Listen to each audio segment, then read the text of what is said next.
দই আর পনির নিয়ে নিয়েছি।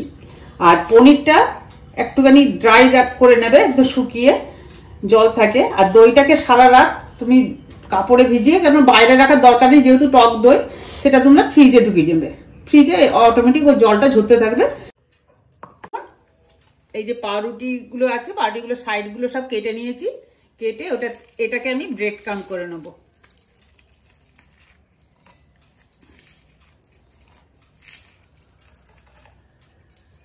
কি হয়ে যাবে,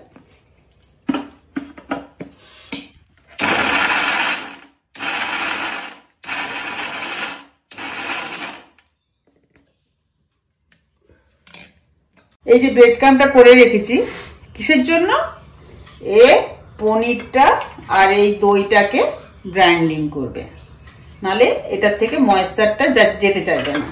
তার জন্য এটাতে আমি 2 চামচ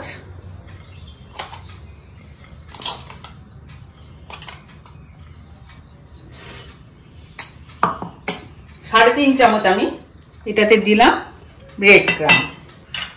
এটাতে কি দিয়েছি, এটা হচ্ছে বেসন। বেসনটাকে হালকা একটু সটে করে নেবে, যেন সোঁদা সোঁদা গন্ধটা থাকে, বেসনের গন্ধটা যেন না থাকে। এখানে দেবে 1.5 চামচ বেসন আর দেবে 1 চামচ কর্নফ্লাওয়ার আর দেবে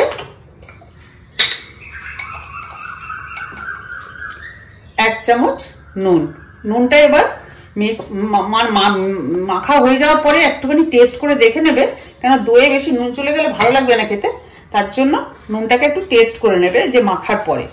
এবার আমি মাখছি। প্রথমে পনিরটাকে ভালো করে ম্যাশ করে নেবে। শুধু এলাচের গুঁড়োটা দেবে, এলাচের গুঁড়োতে দইয়ের সাথে খুব ভালো যায়।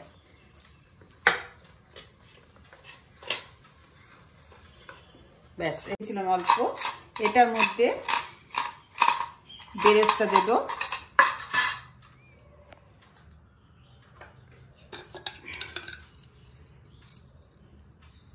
গোলমরিচের গুঁড়ো দেবো 1/2 চামচ, সব 1/2 চামচ করে দিয়ে যাবে।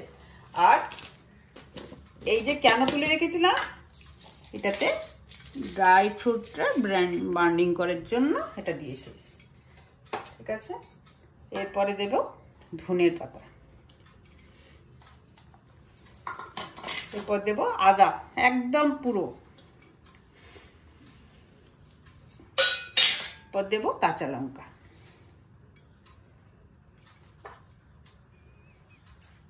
এরপর দেব একটু সল্ট।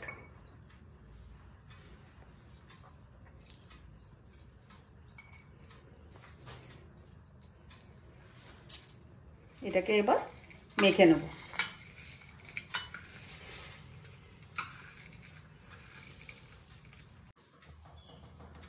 এই যে হাতে করে আস্তে আস্তে করে নেবে, দিয়ে এই জায়গাটাতে যতটা পারো হালকা হালকা করে ওকে, তারপরে এইটাকে ঢুকিয়ে দেবে।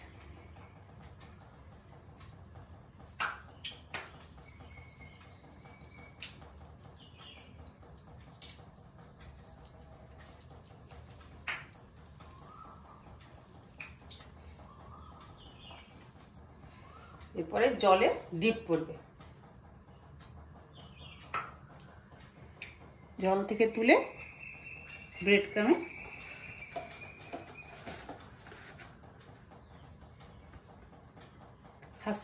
হালকা হাতে চাপ দিয়ে দেবে। ব্যাস, এটা একটুখানি সাবধানে করবে। আর তাছাড়া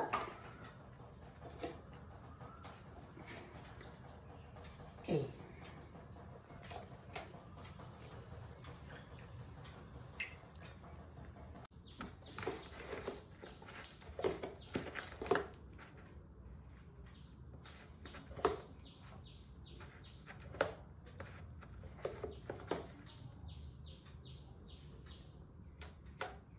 আমার অয়েলটা গরম হয়ে গেছে, এবার একটা একটা করে আমি ভেজে নেব।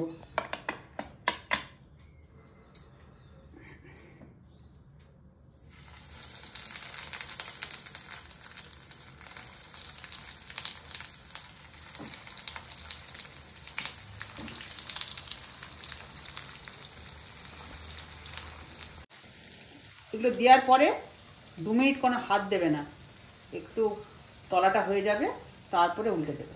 কেন উপরটা আস্তে আস্তে হতে থাকবে, শুকোতে থাকবে, তখন উল্টাবে।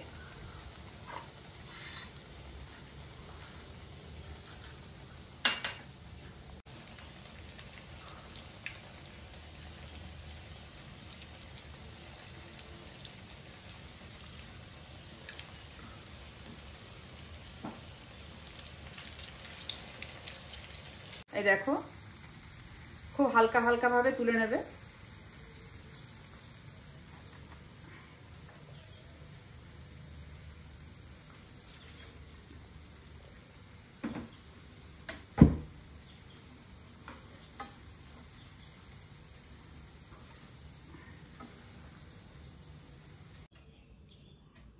দেখো আজকে আমার এই রেসিপিটা কেমন লাগছে। দেখতে তো ভালো লাগছে, খেতেও দুর্দান্ত, খুব সুন্দর। এরপরে আমি এটাকে কেটে দেখাচ্ছি।